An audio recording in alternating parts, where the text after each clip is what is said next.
mean, it's crazy because like my style is more inspired by like things that I like aesthetically necessarily than other artists per se.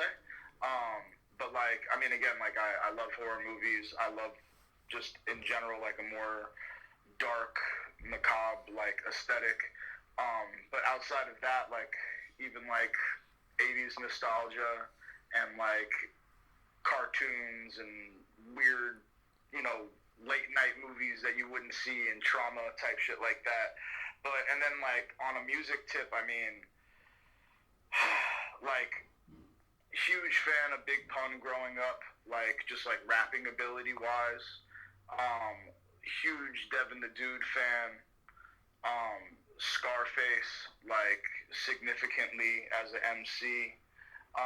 Obviously, I went through like just an intense phase of being obsessed with Outkast when I was probably like 15. Mm-hmm. You know, I loved Cage when I was in high school. Yeah, I remember Cage. I'm just trying to, and then like, I mean, but in middle school, like I was going to like Marilyn Manson concerts and shit. You know what I mean? Like that's been more, like Marilyn Manson has probably been more of an influence on a lot of things that I do aesthetically, not necessarily sonically, but like, like Trent Reznor and Marilyn Manson for sure were huge influences on me. Like on a massive level. But like, again, I also feel like, not to not give Marilyn Manson his flowers, but like because he's so like praised by a handful of like younger like rappers now, I feel like it's almost like cliche to be like, yeah, I love Marilyn Manson, but like I'm from like the same area in Florida and shit. Like I was like going to like a lot of these people's like early shows and stuff. So like yeah, I mean, incredible artists like that, and just in general like the South Florida scene really inspired me. Like, I mean, I remember going to battles when I was in high school and just being like, holy shit, these dudes from Miami are mad good. And then moving to Orlando and being like, holy shit, like, I thought I was going to be the best rapper here, and all these cats are incredibly good. Like, because Orlando just has, like, a really, really good scene for rappers. So, like, all of that, I think, was inspiring because I didn't want to suck. Like, I think it was more like being competitive was inspiring. So like I was fortunate enough to be in a scene where I wasn't the dopest rapper.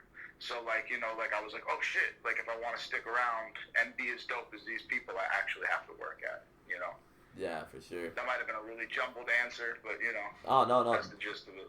Yeah, no, it's all good because it's your interview. I like everyone just to like spill as much as they want out, just because it's it gives others a chance to understand you and like get to know you a lot more. And honestly, like I'm a Cage fan myself. I haven't listened to Cage. Cage is great. Yeah, Cage is dope. You have a favorite album by him? Favorite album by him? Probably. I mean, I want to say it's the Weatherman EP, the Weatherproof EP. Okay. That's probably my favorite project by him. That or Movies for the Blind. But I mean, he's got a more recent project that came out like probably 6 years ago called Kill the Architect or whatever. That's like a really, really great project. I mean, dude's consistent. He's a really, really fucking good rapper. Mm-hmm. Like, he's a very good rapper and a really good artist. And that's why he's still touring today. Yeah. You know what I mean? Like, he's still doing all right, I would assume. A homie of mine was actually producing some shit that he was doing with like Marilyn Manson at one point, which is crazy. The connection, shit. But yeah. Damn, man, that's crazy. Yeah, that's dope. Like me, I'm from Southern California, but even when it comes to like listening to all this like indie and underground type of hits, it's like not hits, artists. Not many people are aware of them. Like they know about the more popular like undergrounds like Jedi Mind Tricks, Tech Nine, and everything like surrounding that part. But no one really brings up like Snow Goons or Mad Child or Cage or anybody in that type of scene. And so it's interesting. Yeah, it's just simply interesting because it really that's when you kind of know like how strong your fan base really is. That like you can still make a career off of it, and like not many people know who you are still. Yeah, but there's just again like I was inspired by a lot of independent rappers too. Like even like down to a Cormega. Like I bought the True Meaning off Cormega in a park jam when I was like 16 years old. Being a Cormega fan, I don't know if you even know who Cormega is, but you know what I mean. Like a dope ass MC from Queens. And like, you know, and he's still dropping dope shit. He just dropped a new project, and like, it's cool that like I could DM that fool now and be like, yo, your shit is fucking hard. Like, you know what I mean? And like he's like, yo, did you check the new EP? Like, you know what I mean? Like, it's just like that shit is cool to me. That like, regardless of how underground or independent it is, like shit that I grew up with, I can connect with these people now, which is like wild. I don't know. Okay. It's crazy to me. Are you also want to be opposed to label work, or you're kind of open depending on how the deal is?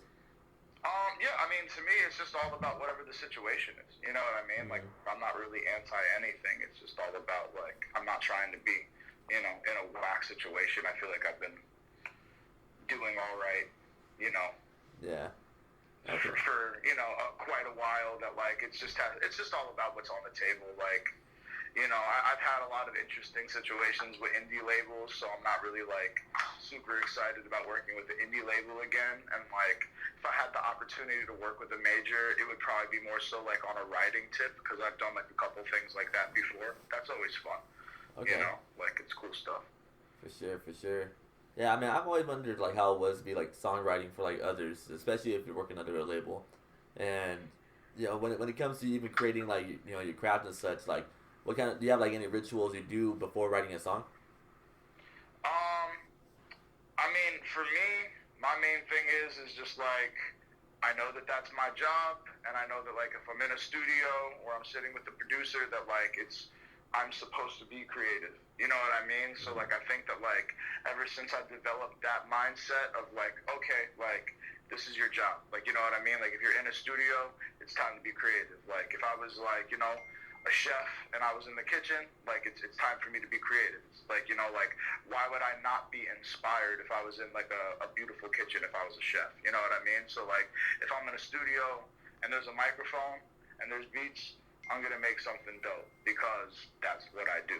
You know, like I mean, I've had this conversation with like a handful of friends of mine where like they're like, oh, like that was a crazy session. And I'm like, yeah, like that's what we do. Like it's supposed to be like that. Like you think someone walks out of like, you know, like IKEA, like, oh man, it was nuts. You see it like, you know, like, and I'm like, you know, like, or whatever, like it is. It's like, yeah, like that's what you're supposed to do. Like, you know what I mean? Like it'd be one thing if we did like 40 songs in one night, but like you're supposed to make like a couple dope songs in a night, you know? But that's my mentality, is that you should just be performing at that level. So like again, like it's not really like a ritual, it's more so just like a mindset of like, all right, like you're an artist, you rap, you make music, get the fuck in there and rap and make some fucking music, you know?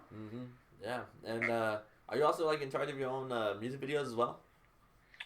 Yeah, I mean I've co-directed or directed probably everything that I've put out.